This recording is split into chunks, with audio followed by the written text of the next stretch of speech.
ये कहानी पुराने चाइना का है।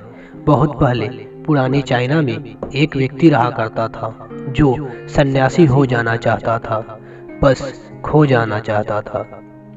एक दिन वे अपने गुरु के पास सन्यासी होने की इच्छा जताई। गुरु ने कहा, क्या तुम सच में सन्यासी हो जाना चाहता है या बस सन्यासी दिखना चाहता है? उसने कहा, जब मैं सन्यासी बनने ही आया हूँ तो दिखने का क्या करूँ, मैं तो सन्यासी ही होना चाहता हूँ। गुरु ने कहा, ठीक है, ये अपनी आखिरी मुलाकात है। अब तू दोबारा मेरे पास मत आना, जब जरूरत होगी मैं खुद तेरे पास आ जाऊंगा। इस आश्रम में 500 से ज्यादा सन्यासी है और तुमको ये सब के लिए चावल कूटना होगा। ऐसा कहा जाता है कि अगले 12 वर्षों तक वे सन्यासी हल्के अंधेरे से घर में बस चावल ही कूटता रहता। 500 सन्यासी वो सब के लिए चावल कूटता, सुबह सुबह उठता और चावल कूटता, रात को थक जाता तो सो जाता। 12 वर्ष बीत गया और वे गुरु के पास नहीं गया। वे मान ही लिया था कि जब गुरु ने कहा है कि जरूरत पड़ने पर वे खुद ही आएंगे तो बात ही खत्म हो गई। शुरुआत में तो उसके मन में कई तरह के विचार चलते रहते, लेकिन जब सारे दिन चावल ही कूटना है तो विचार करके भी क्या फायदा। धीरे धीरे उसके मन से विचार भी विदा होने लगा। वे बस सुबह सुबह उठता और चावल कूटता और रात होता सो जाता। बस यही सोचता कि गुरु ने कह ही दिया है कि तुम्हें चावल ही कूटना है तो सारे प्रश्न खत्म हो गया। जब 12 वर्ष तक चावल कूटते कूटते उसके मन में विचार आना बंद हो गया, मन एकदम शांत और खाली हो गया, बस चावल कूटता रहता।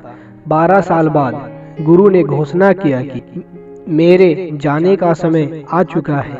जो भी व्यक्ति मेरा उत्तराधिकारी बनना चाहता है, आज रात मेरे कमरे के बाहर 4 पंक्तियां लिख जाए, जिससे जीवन का सत्य उजागर हो, जिसमें उसके और उसका विचारों का सत्य उजागर हो, लेकिन वे विचार उसके खुद के होने चाहिए। ये उसका खुद का अनुभव होना चाहिए। ये घोषणा सुन सारे शिष्य डर गए, क्योंकि गुरु को धोखा देना आसान नहीं था। क्योंकि शास्त्र तो सभी शिष्य पढ़ चुके थे, लेकिन वे सभी में से जो सबसे काफी ज्यादा विद्वान था, उसे साहस जुड़ा के गुरु के कमरे के दीवार पर उस रात 4 पंक्तियां लिख दिया। उसने लिखा कि मन एक दर्पण की जैसी है जिसमें धूल जम जाती है। धूल को साफ कर दो, धर्म उपलब्ध हो जाएगा, सत्य अनुभव आ जाएगा। सुबह गुरु उठते ही उसने देखा तो चिल्लाया कि ये किस मूर्ख ने मेरे दीवार को खराब कर दिया, उसे पकड़कर मेरे पास लाओ। पर वे विद्वान तो रात में ही लिख के डर से भाग गया था, क्योंकि वो पंक्तियां उसकी नहीं थी। उसने एक बड़े से शास्त्र से इन पंक्तियों को चोरी किया था। इसमें उनका अनुभव नहीं था। शब्द तो अच्छे थे, लेकिन उसमें प्राण नहीं था। जाते समय अपने मित्रों से कह गया था कि सुबह गुरु उठकर कहेंगे कि वाह क्या पंक्तियां हैं, तो मुझे खबर कर देना। अगर गुस्से हो जाएंगे तो मुझे खबर मत करना।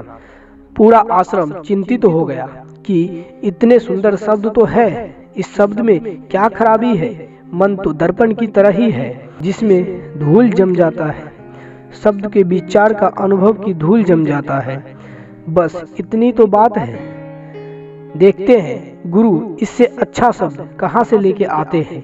कुछ ज्यादा ही कठोर हो चुके हैं। ऐसे बातें पूरे आश्रम में चल रही थी। ऐसे ही 4 सन्यासी बात करते हुए उस चावल कूटने वाले के पास से गुजर रहे थे। चावल कूटने वाले ने भी ये चारों की बात सुन ली और हंसने लगा। उन चारों में से एक ने कहा, क्या हुआ, क्यों हंस रहे हो? उसने कहा, गुरु ठीक ही तो कहे हैं, किस नासमझ ने ये लिखा है।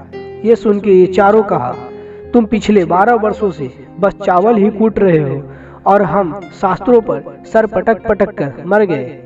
अब तुम बताओगे कि क्या सही है और क्या गलत। उसमें से एक ने कहा, तुम लिख सकते हो इससे बेहद कोई वचन। उसने कहा, मैं पिछले 12 वर्षों से चावल कूटते कूटते लिखना तो मैंने भूल गया, लेकिन बोल सकता हूँ अगर कोई लिख दे तो। लेकिन एक बात याद रहे, उत्तराधिकारी बनने का मेरी कोई इच्छा नहीं है। अगर इस लिखने की वजह से मुझे उत्तराधिकारी बनना पड़ता है तो मैं कान पकड़ता हूँ, मुझे लिखवाना भी नहीं है। फिर उन चारों ने बोला, अरे तुम बोलो, मैं लिख दूंगा। उसने कहा, लिख दो जा करके। कैसा दर्पण, कैसी धूल, ना कोई दर्पण न कोई धूल। जो इसे जान लेता है वो धर्म को उपलब्ध हो जाता है, शब्दों को उपलब्ध हो जाता है। आधी रात को गुरु उस चावल कूटने वाले के पास आए और कहा, अब तू यहाँ से भाग जा, वरना ये 500 तुम्हें मार डालेंगे।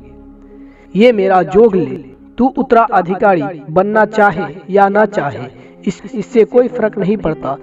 मैं उत्तराधिकारी तुम्हें ही मान चुका हूँ और अपना उत्तराधिकारी तुम्हें ही पूरा सौंपता हूँ। मैं तुम्हें अपना उत्तराधिकारी मान चुका हूँ, लेकिन तू अब इस आश्रम से भाग जा, क्योंकि ये तुम्हें जीने नहीं देंगे।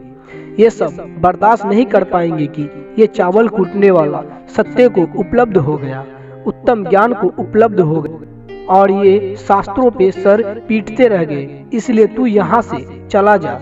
यह कहानी यही समाप्त होता है। मित्रों, जिस दिन आपके मन से विचार उठना बंद हो जाएंगे, उस दिन आप सत्य को अनुभव करोगे।